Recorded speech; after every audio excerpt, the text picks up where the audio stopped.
এলে মিষ্টি খা। কি হলো বে? মিষ্টি খাবি নাকি? খাবি তো আয়। মিষ্টি খাবি তো আই। মিষ্টি খাওয়ানোর ইচ্ছা নাই সেটাই বল। না রে, মিষ্টি খাওয়াবো তো আয়। তোর বাচ্চা হলো নাকি? আরে মামুনি, আমি বিয়ে কবে করলাম? তাহলে কি গানা মারাতে খাওয়াচ্ছি সেটা তো বল। আরে বোকাচোদা, তেমনি কিছু না, এসি কিনলাম। তোরা তো বড় লোক, কাজের লোক লাগলে আমাকে বলিস। কেন, খুঁজে দিবি নাকি? আমিই করব। আলাদা কিছু করগা। তোর ঘরে এসি আছে তাই বললাম। কাজ নাই? তুই তো এসি কিনলি, বড় লোকের বেটা, নিজে থেকে চান করবি নাকি? আমি চান করি দেবো, গাঁড়ও ধুই দেবো। ও টাকা পয়সা খাওয়া দাওয়া লাগবে না, এসি রুমে ঘুমাতে দিলেই হবে। বন্ধুকে দিয়ে কাজ করাবো নাকি? আমার বাড়ি মানে তো তোর বাড়ি। আর তোর এসি মানে তো আমার এসি। হ্যাঁ, ইচ্ছা হলে আসতে পারিস। ইচ্ছা হয়ে গেল, এখনই আসছি বাড়ি থেকে মুড়িটা রেখে। বেশ, মিষ্টিটা খেয়ে যা।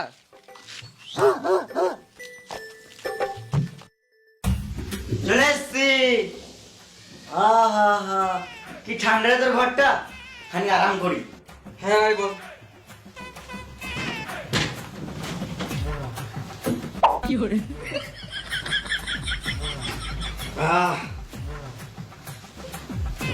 হসপিটালটা খুলতে একবার, ফোনটা ঘাঁটি।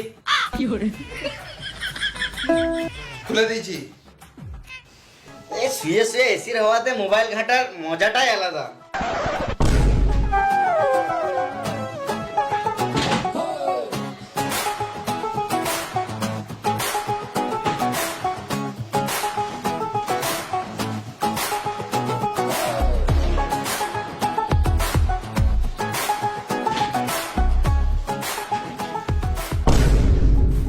আমার ঘর আমাকে শুতে দিচ্ছে না রে মারা। এসিতে আছি, ফর্সা হবো, মাল পটাবো। খাবার থাকলে এখনই এনে ভর দে, বারবার দরজা খুলতে পারবো না, রুমটা গরম হয়ে যাবে। শুনেছিলাম বসতে দিলে শুতে চায়, কিন্তু শুতে দিলে খেতে চায়, এটা প্রথমবার জানলাম। একে কিছু করতে হবে, আর পারছি না। এখনো রান্না হয় নাই বুঝলি, চ বাইরে থেকে ঘুরে আসি। না, আমি এসিকে ছেড়ে যেতে পারবো না, এটা আমার প্রথম ভালোবাসা। আরে বোকাচোদা, তোর ভালোবাসা তোর কাছেই থাকবে, চ একবার বাইরে থেকে ঘুরে আসি। চ।